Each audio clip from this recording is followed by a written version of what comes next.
Dent and the Conduit, and we're here with Mark Boatwright-Frost for tipping pieces, or tipping points and puzzle pieces. Sorry about that, Mark. Say that 5 times really fast. Yeah. Um, Today we're going to have a discussion about, well, the handbook for building a community for doing Yep. what Roseco does. So take it away, Mark. Yep. Okay. So, what most of you don't know, and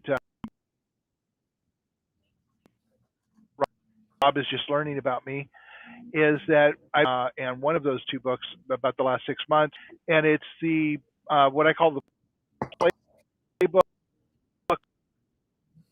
for building resilient communities. Would like to have something that they can to and read through and understand the environment they're working in when it comes to building resilient communities. And as I've been writing it, it's a real challenge because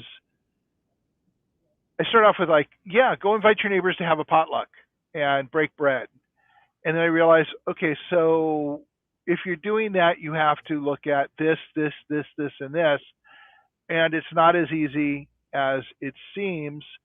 And part of the reason that people are resistant to it is because it's not as easy as it seems. So handbook has Mhm. become not only a handbook, but a philosophical and perspective overview of human relationship and connecting with other people. Mhm.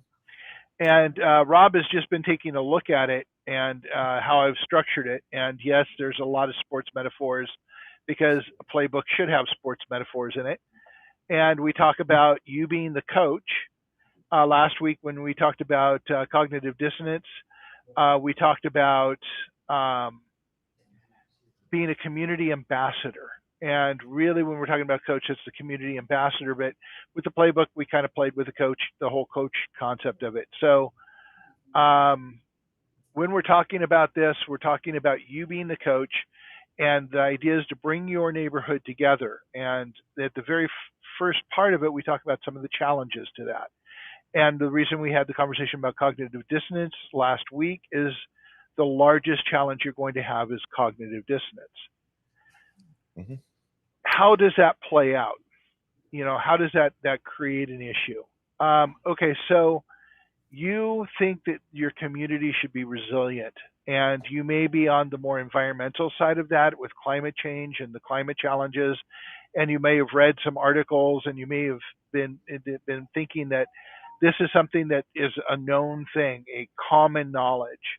And then you go talk to your neighbor and you say, we're going to have a get together and a potluck about building community resiliency. And your neighbor says, what does that mean? And you start talking about climate change. And your neighbor is not a believer or is on the fence about climate change. And he holds a certain belief system that conflicts with your belief system. Mhm. And what's going to happen is he's going to end up shutting you down and not participate. Now, that doesn't mean he is wrong. It doesn't mean that you're right. What it Mhm. means is you have a difference of belief systems. And we talk about how that happens in our culture and how it's more likely to happen than not to happen. So the handbook goes through, or the playbook goes through the process of understanding cognitive dissonance and the need to approach people in the most neutral way possible to build a relationship with them and not to judge them. They may hold different beliefs. They may have voted for somebody you didn't vote for. They may be a different religion than you are, but that does not make them bad people. That makes them different than you. And the difference is a strength because they see things in a different way. And Well, that's how we approach the book. and that's, I mean, to have meaningful conversations with people. One, you have to come into it with that viewpoint. And I found this in my own life and in my own experiences that, look, I mean, and I've seen this in my family. And God, I know it'll be divisive saying things, but it is my parents being diehard Trump people. Okay. Mm-hmm. And I decidedly am not. But if I want to have a relationship to talk to these people, I can't come at them with, well, you're wrong. No, That's not the right approach. There's got to be a common ground. We got to, I can have my beliefs and you can have your beliefs, but we can still build something. And the part that I just finished writing is about your responsibility, if you're the coach, to create safe space. Mm-hmm. And then it's going to take time for people to recognize that it's safe space and no one's going to judge them. Yeah, there is that. So you find commonalities based on our humanity, because under all of the politics, religion, racism, sexism, elitism, all of the various things, when we come right down to it, we're all human beings. Or as Yeah. my father used to say, we all put our pants on the same way. I don't know, man. I put them on backwards, so Well, there's you, and then everybody else. But no That's judgment. for you. Yeah. But the fact is that we have enough agreement on our own humanity. And this seems to be an ongoing theme of the show. When you go to the supermarket and prices are 20% higher than they were a month ago. Yeah. Yeah. And 30%, 40% more than they were 6 months ago. Mm-hmm. And that's something that everyone is challenged by. And I'm probably going to take in the teeth on this because I don't have the facts right with me, but there's about almost 50% of the country, of our country, which puts you at about 150 plus million people, that are one paycheck, at most two paychecks away from poverty. Well, and that is a true statement. I mean, to some extent, I don't have the exact facts either. Yeah. But through this pandemic, you've seen that the people are the one paycheck away. I mean, look at the skyrocketing homelessness. Look at the inflation that we're dealing with at this very moment due to the Ukraine things and oil. And there's no reason that it should all be like that, but it is. So, I mean, we can sit here and say, woe is me, or we can try to figure out an answer to the problem. And we can't, at this point, we do not have the political strength or the consumer strength of being together in a grassroots network, which is part of the end goal, to change things.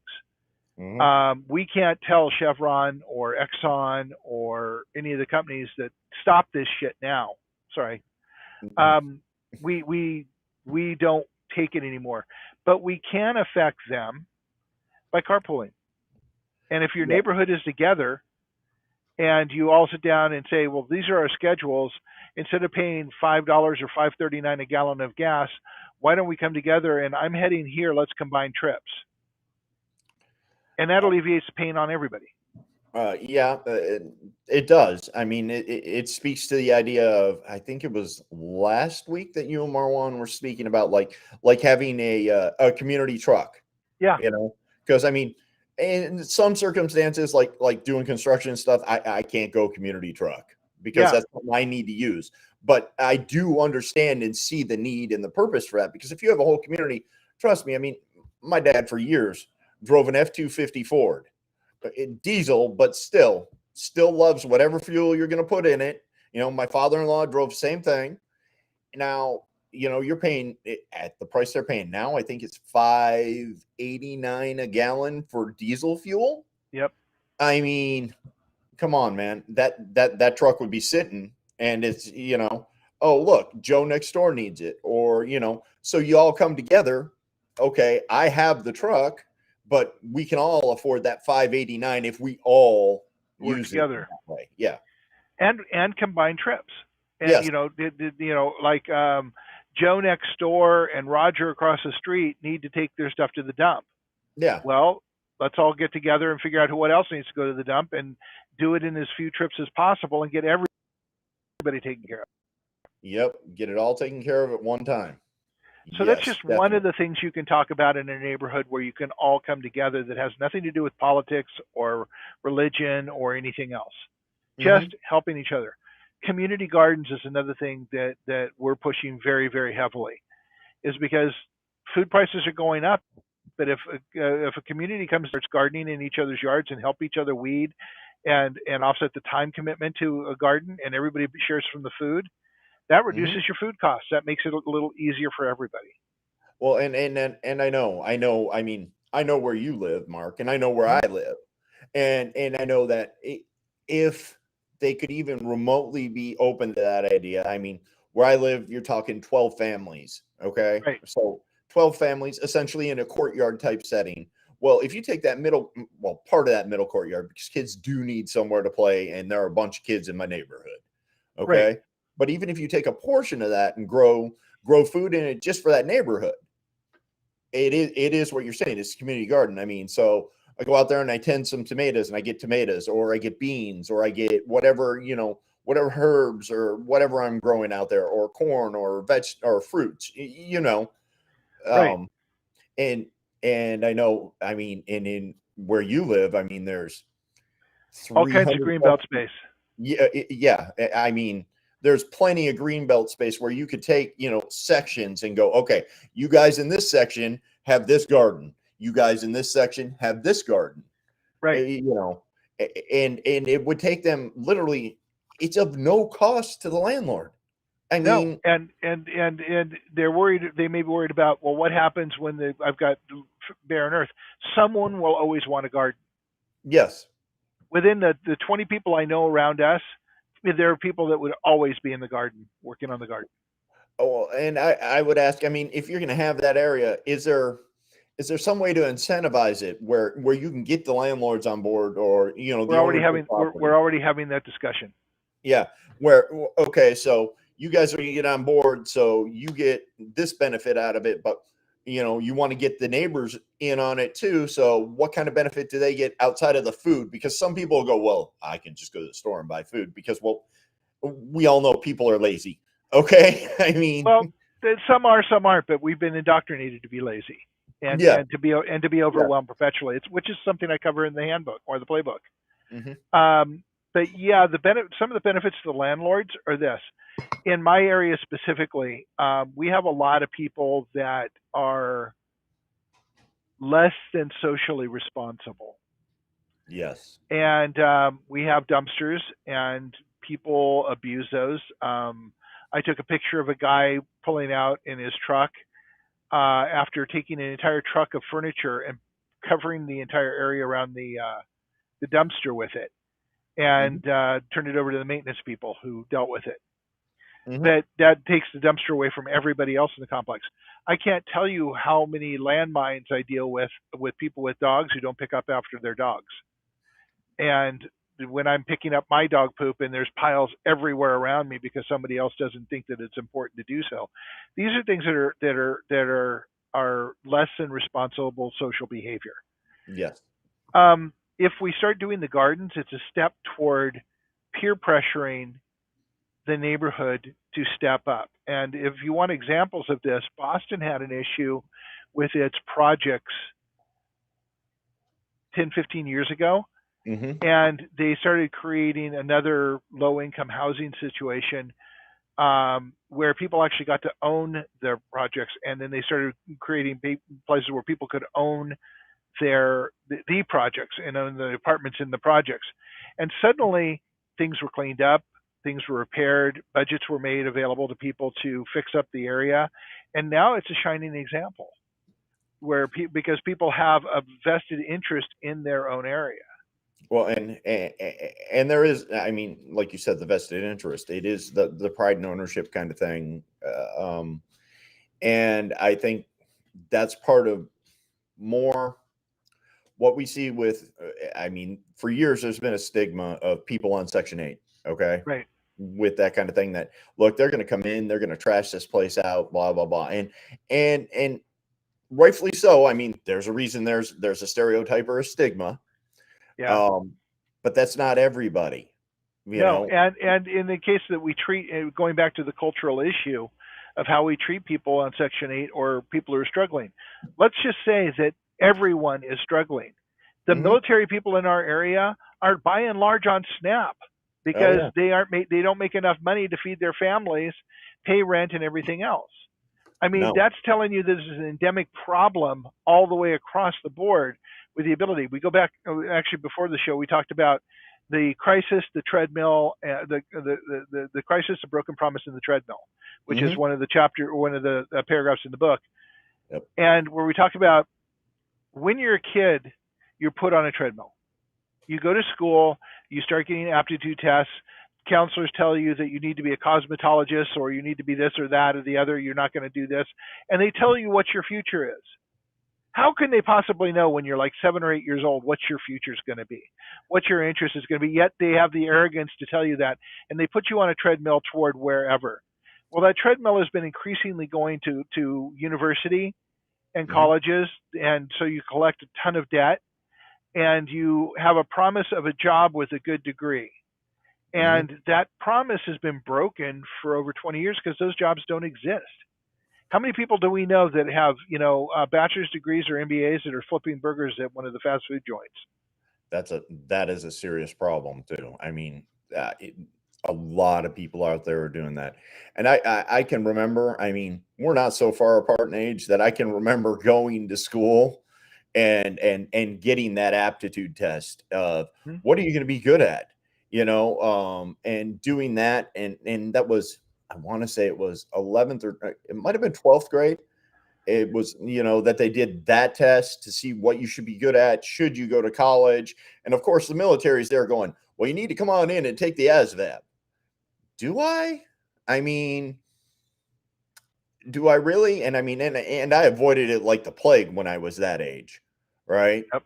Until, well, I just one day decided to join the military and went and took the ASVAB. And I can tell you that to me, that test, I mean, it's supposed to be an aptitude of what you're good at. I really that test, it was just It's that. It's pretty like, much useless. yes, I mean, Yeah. because uh, useless to some levels. I mean, when I got through with the score on that test, they're like, "Oh, come on down. You can work on nuclear reactors." Does this look like the face that wanted to do that ever? I mean, you know, outside the Yeah. fact that they're like, and I mean, in 1988, 87, 88, they're like, "Oh, we'll give you an extra 6 grand if you'll do that." Well, in 88, that, you're an 18-year-old kid. That's some money. Yeah. I will tell you that in 78, 79, when I went down to talk to the Navy and the Coast Guard and I took all the tests, I aced them. Oh yeah. And then they said, "Well, come on in." I said, "Well, I want to go to computer school." I said, "Well, we can't give you that right now, but if you come on down to do boot camp, we'll put you in the direction." I said, "I have too many members of my family in the military to know that that's not a lie. Yeah. So, don't. I mean, if you don't want to give it to me, that's fine. I don't have to go in the military." Yeah. But that was the time that the draft was over, and they weren't really sure what they were going to do with the military. I'm sure it's, or at least I hope it's better now. I would hope it's better now. I know, I ended up not wanting to do, like I said, nuclear reactors. I ended up being a sonar technician, which was really interesting and great, electronics training and everything else. No complaints. Um, but it's kind of like listening to the recruiter, and I'm in Detroit, Michigan, right? In December. So it's the dead of winter. So I mean, there's 10 inches of snow on the ground. And this Right. guy goes, well, you know what? We can send you tomorrow to Great Lakes, just outside Chicago. And why would I Uh, want to do that? no. How about I said somewhere warm? Oh, well, we can do San Diego after Christmas. There you have it. We'll go there. So you talk about being a sonar operator, and suddenly I flashed on communication. For those of you who don't watch older movies, and this isn't even that old, if you've ever seen Up Periscope with Kelsey Grammer, I think Yes. about the communications guy who was jury rigging the comms with, like, holding wires in his toes and wires in his Oh fingers yeah. and Yep. doing the electric shock to keep the comm working. Yep. Sorry, just sidetrack. You're saying sonar operator. All I'm right. I'm That's getting that okay. I get picture. it. Anyway, Well, yeah. that's So we exactly we what have a everybody broken thinks. we have a broken system. The only way we're Hmm. going to fix it is to start small. You can go Yeah. protest all you want. How has that been working for everybody? Have you ever seen any major change because of protests? Climate change is happening. I mean, okay, for all of all of you out there that don't believe in climate change, I'm sorry, but it's happening, and it's changing us every year, and I it's would going to continue to get worse. I would ask, I mean, if you don't believe climate change is happening, I watched snow fall out of the sky yesterday in the middle of April. Yep. Okay, I mean, And sleet and literally, hail and ice. and hail and rain. And if you look at this storm that is coming through on us now, they're talking the end of the week. It's on the other end of the country, and they're talking 2 feet to 30 inches of snow Yeah. in April. I mean, Yeah. look at last summer. It was 120 degrees here in Washington. Yep. In Washington. Yep. And for those of you who are like me, who don't like snakes very much, Mhm. I grew up in the high desert in Southern California. So sidewinders, right, diamondback rattlers, all kinds of pug uglies and nasties were part of my life Oh when I yeah, went hiking. Rattlers are moving north. They've been spotted in northern Oregon now. And the great. last thing I want in Washington State is a rattlesnake. We have No, garter snakes here. I'm fine with them. I don't really want an 8-foot diamondback rattler in my backyard. I don't I've had really that. want snakes at all in my backyard, but Yeah. I mean, I understand the purpose of nature and stuff, but yeah, no. Mm-mm. Yeah, I have a friend on Facebook who showed a picture yesterday of his home in Henderson, Nevada, where he was doing some plumbing work. He pulled a panel away, and there's a rattlesnake curled up under the pipes. Oh man, I would tell you that uh, on the topic of snakes, I'm driving across country, okay, and this is just a quick side story, but driving across country, coming across Nevada, drive into rest stop, hear thump thump thump like speed bumps, right? Hmm. Pull up, get out, go to the bathroom. Now this is middle of the night. Walk back out to the truck, stop and look at the sign, and it says, "Watch for rattlesnakes." Literally on the pavement because it's nighttime in the desert, And right? they're there because the pavement's radiating heat. Yes. And pulled back out, and it was thump, thump, thump because those were snakes I was running over that were on the pavement. Yes. Yeah, it is no joke. And I mean, me being from Michigan, yeah, because I grew up with snakes so often like that. I didn't even think about it. But man, I saw that sign. It's like, what the heck were you thinking, Rob? Just walking straight on through. Do, do, do, do, do. Yeah, At least you didn't. We can go on and on about that. yeah, I grew up in the high desert.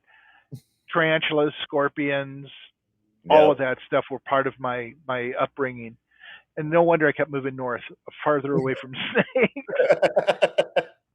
I think about New Zealand periodically because they have no snakes in New Zealand, Oh, yeah. and I'm thinking, well, God, what a beautiful place, and they have no snakes. I'm Yeah, sure but they've got lots of other stuff though. if you roll over to Australia, isn't it the most poisonous snake in the world lives there? Yeah, they do. So we'll switch off of that subject because I can go on about Let's that one move for a while.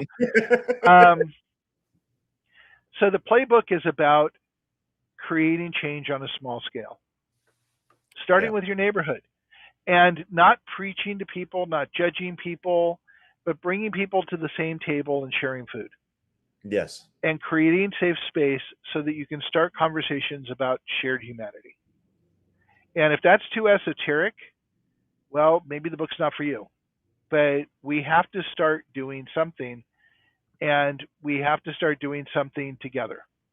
And that needs to start locally because big efforts don't work. Or if they do, they work over such a slow period of time.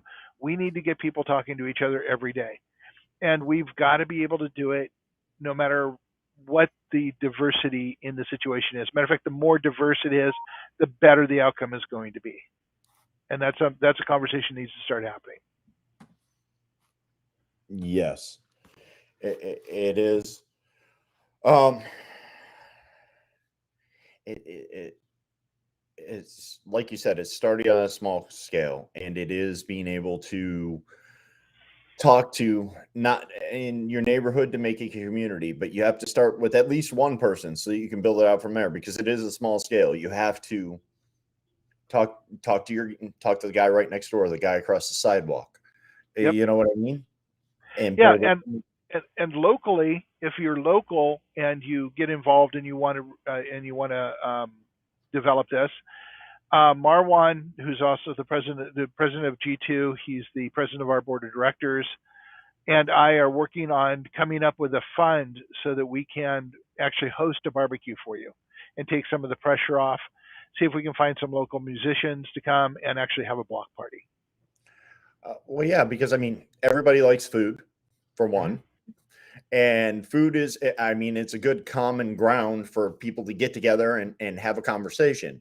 Yep. I think it's a great idea. And I believe I heard that the two you were talking about, that Marwan's neighborhood was probably going to be the first neighborhood. Yes. Well, he wants that to be the case. Yes. And well, sometimes he tends to get what he wants. Yeah. No, it's fine. I'm still working and having conversations with mine, but they're very open to it. Well, yeah. So I'm working on developing the resources so that I can bring a big barbecue pit in here and feed people from the parking lot. Yeah. Yeah. So Yeah, there's a lot of people in that neighborhood.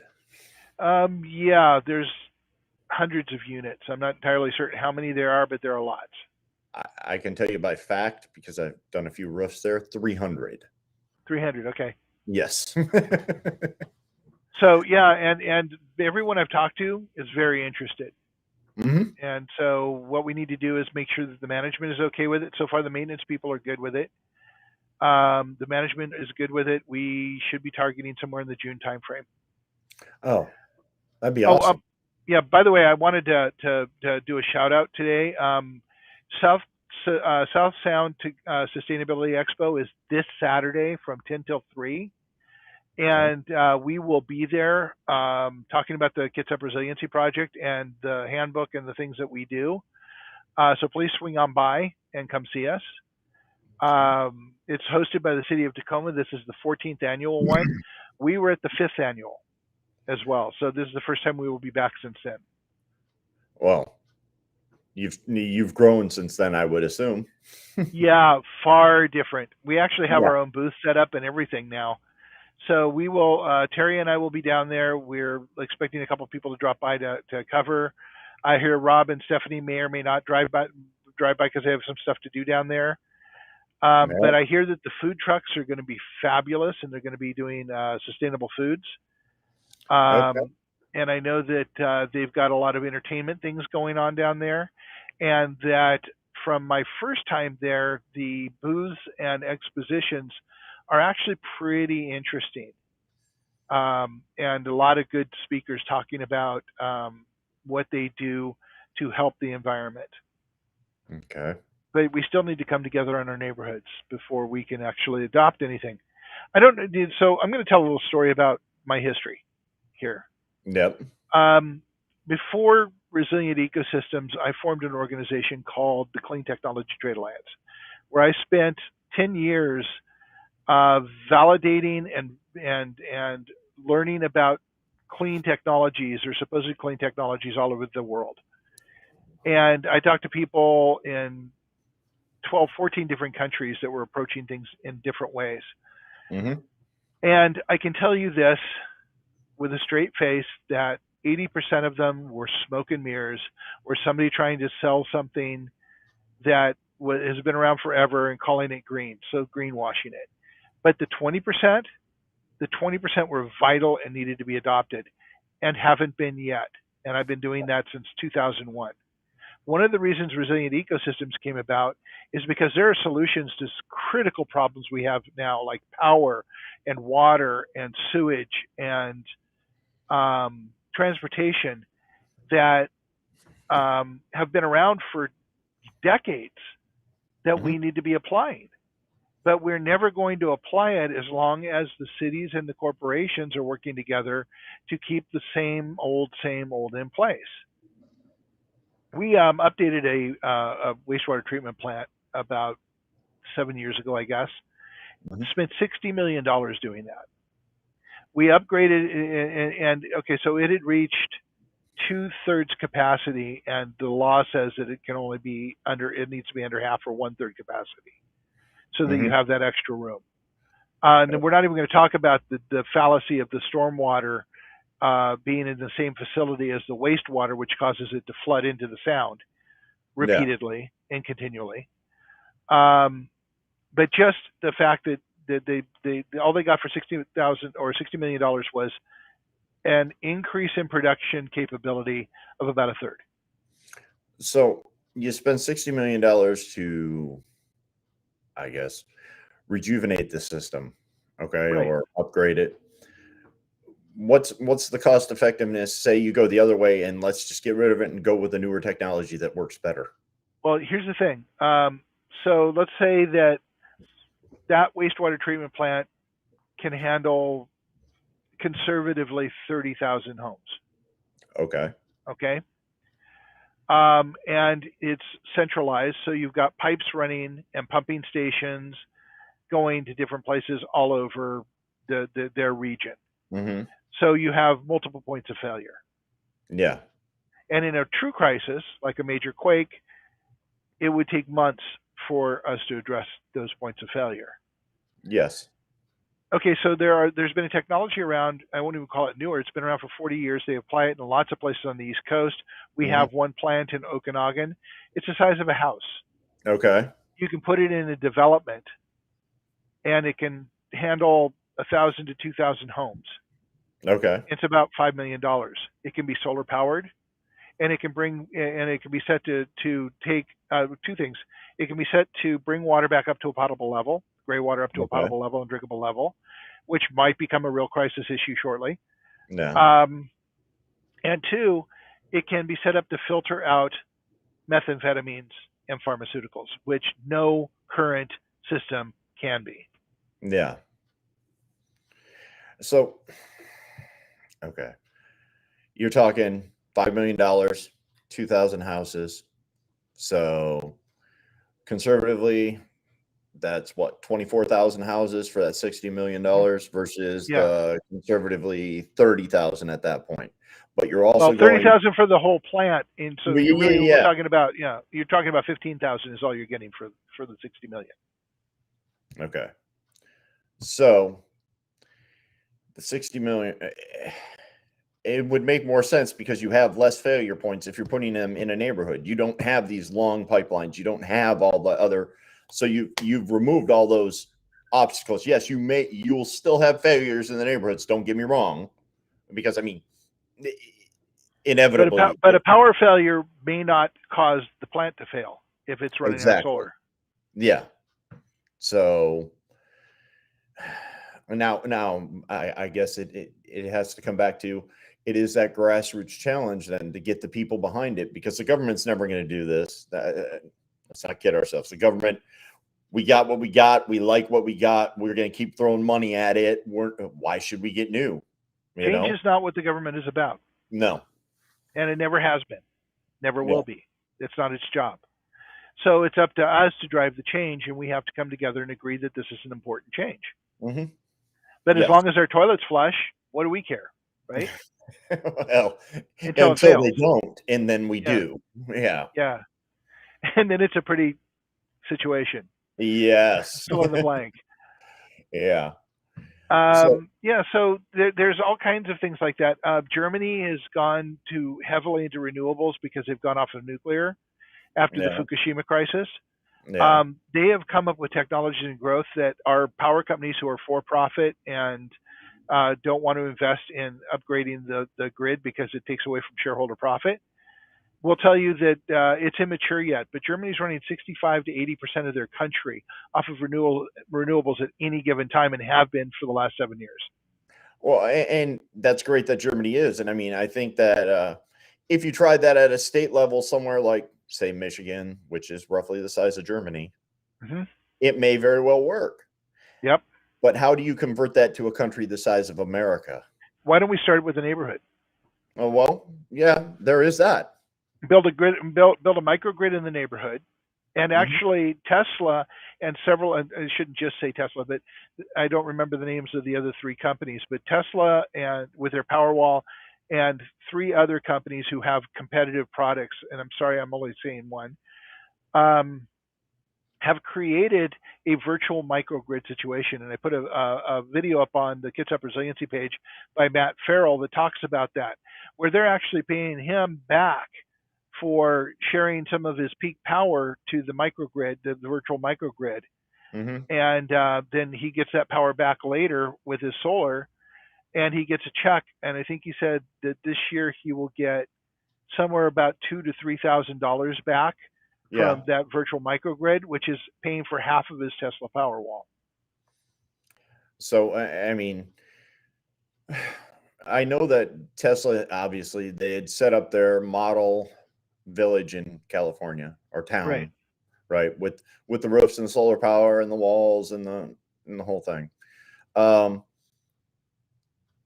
I guess I know that technology's come a long way, but is it to the point where it is sustain? I mean, and I guess I should ask better is I know Hawaii has gone to solar power on one of their islands and they're using the Tesla, the Tesla panels and everything else. How is that working? Because that is a large scale test. Extraordinarily well. And when you've got companies and German companies like Siemens, Mm-hmm. all in on this. They're Okay. all in. So here's the difference between Germany's thinking and our thinking. Our net metering incentive program is set for you to be grid tied. Okay. You can get the payback from the PSE on your house to be grid tied, which means all the power generated from your house goes into the grid. Yeah. So if the grid goes down to a power outage, you're as dark as your neighbor is. All those solar panels are doing you exactly no good. Now, why would I want to do that?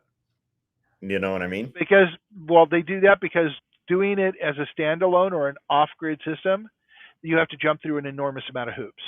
Because Okay. it was written by the power companies to keep them from having to invest. Also, the amount of power that you're generating on your house is unusable to the power company. Yeah. And there's not enough investment. But net metering is the way that we have set up in this country to set it up to be grid tied. If we started doing microgrids in neighborhoods and changed the priority to power the house first, the neighborhood second, the grid third, Yeah. it changes the entire thinking. And then instead of having X amount of solar power panels on a roof to minimize the cost of putting them in, you put them on every bloody roof facing every direction, because at some point light's going to be coming in and generating power. Yes. And when you do that, you maximize the income of power and storing it, and then you share it amongst the community. So whoever needs power pulls from the community power grid and feeds their needs, and then whatever's left over goes to the grid. Yeah. Which makes better sense. Yeah. I mean, that's efficient sense. That's not. Yes. But there's all kinds of things like that make sense. When I was working with Clean Technology Trade Alliance, IHS, which is a humanitarian organization that had offices in Mexico, came to us about food. The state of Chihuahua had lost 80% of their agriculture due to climate change, desertification. Yeah. And they had an outmigration of over 100,000 people that went to Juarez, which created the Juarez social crisis and the crime crisis that we all know about today. Yeah. And by the way, Juarez is a lovely city. I've been there several times when working with Clean Technology Trade Alliance, and it's a lovely place. It's not a big city in the U.S., but it's kind of cool, and the people there are very nice. So we were working to look at technologies to put together a grow center that would allow them to reestablish agriculture using 10% of the water that you would use for just standard agriculture, and to clean up the water sources as the water came in, and to recycle the water as the water came in. Those have been in available for production for 7, 8 years now, 9 years. And we could apply those here in Kitsap County and start growing our own food and have food security. The average fruit, as I've said multiple times on the program, travels 900 to 1,500 kilometers to get here. Yeah. There's no reason. One hiccup and we don't have food on the shelves. Well, I guess a couple questions. And we'll start with my first one: solar technology. I know as I was growing up, as you were growing up, solar technology was I need the brightest sunshine I can find.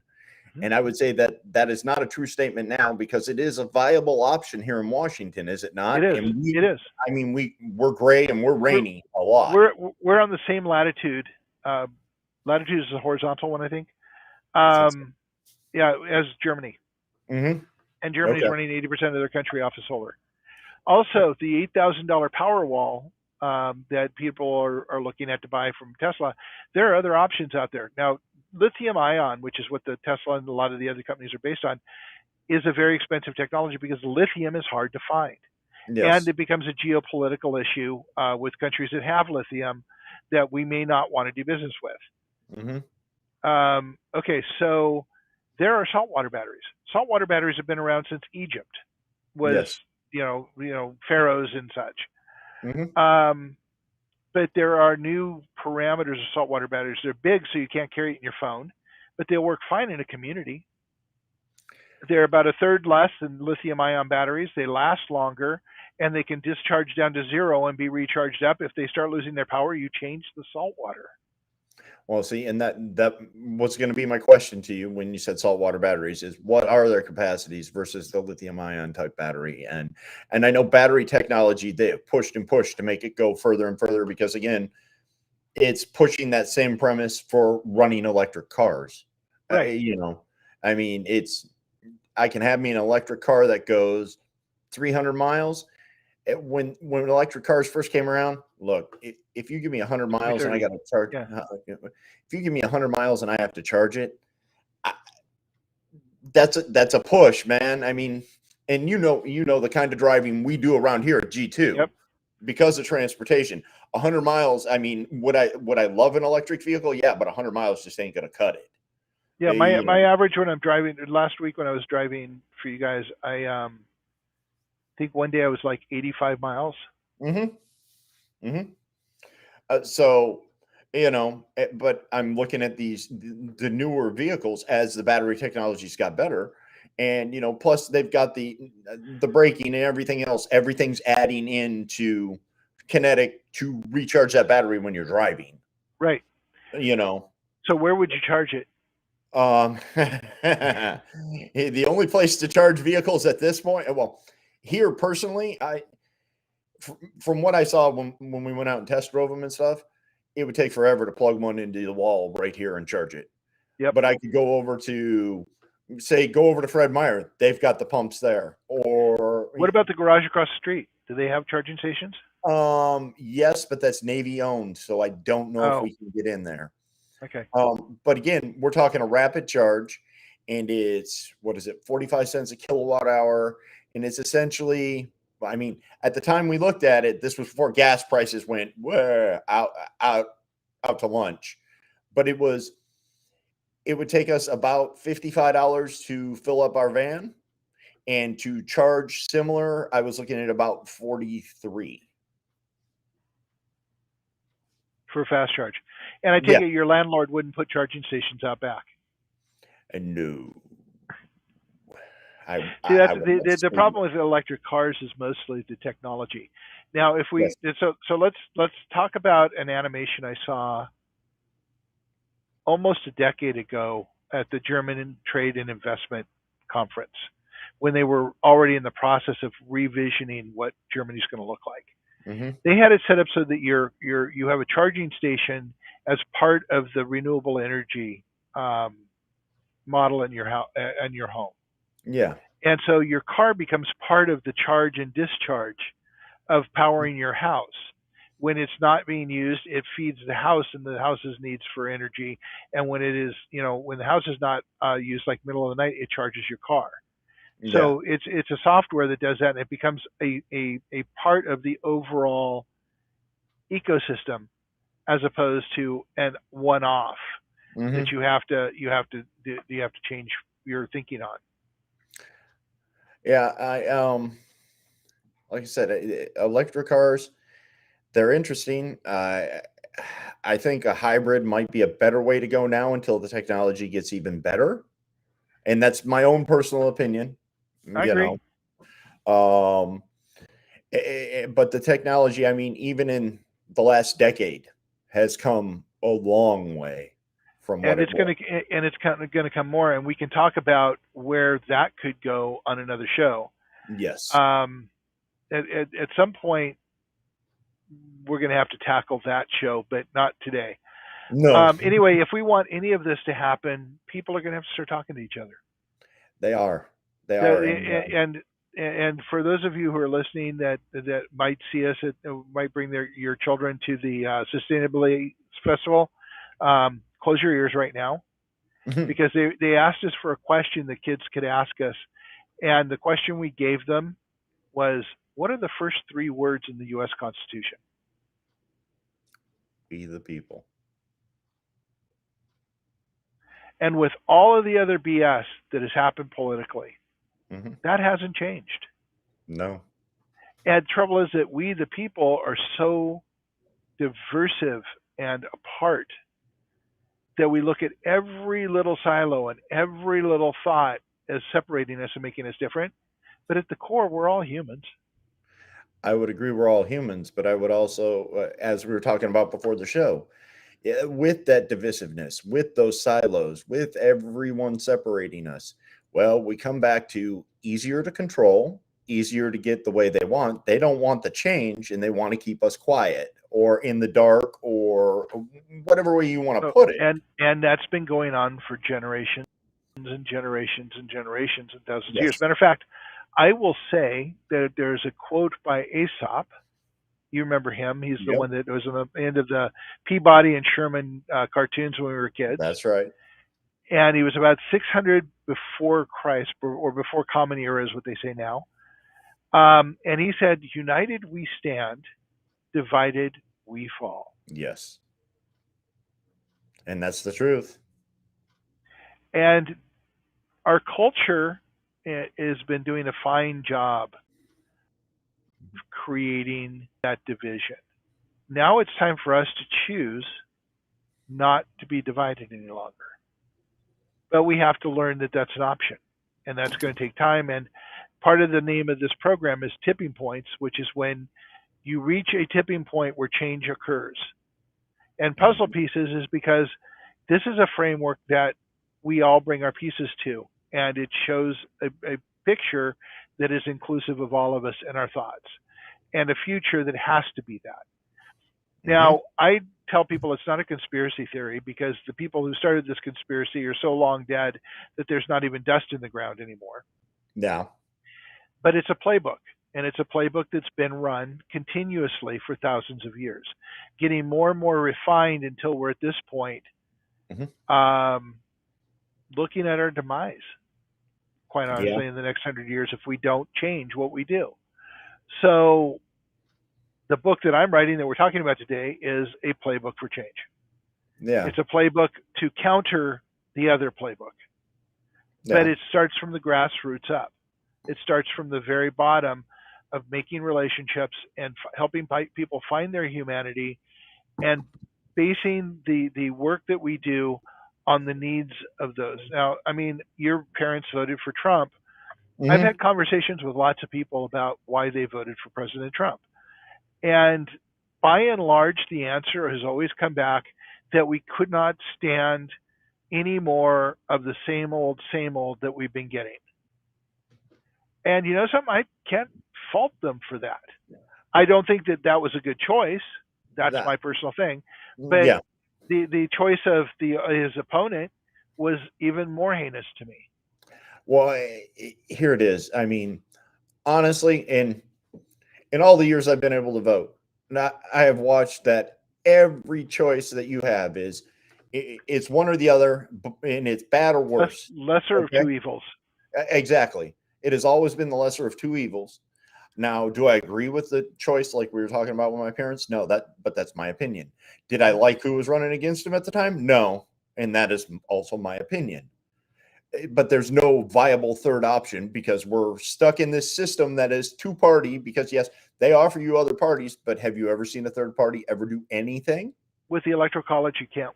No third party will ever get elected. No. It can't happen. Yeah. But that's just a mathematical function. You've got to look at the math of anything and figure out that that's true. Yeah. I will tell you that the very first time I voted was the last time I voted and felt good about my vote. You know, I would tell you that I would agree with that statement. But again, at that time, it was a different era and it was a different time. And, you know, no matter what you say and how history looks at it, everybody loved Bill Clinton then. Well, and I go a little earlier than you. My first vote was for Jimmy Carter. And I think history would show that he is just a good man.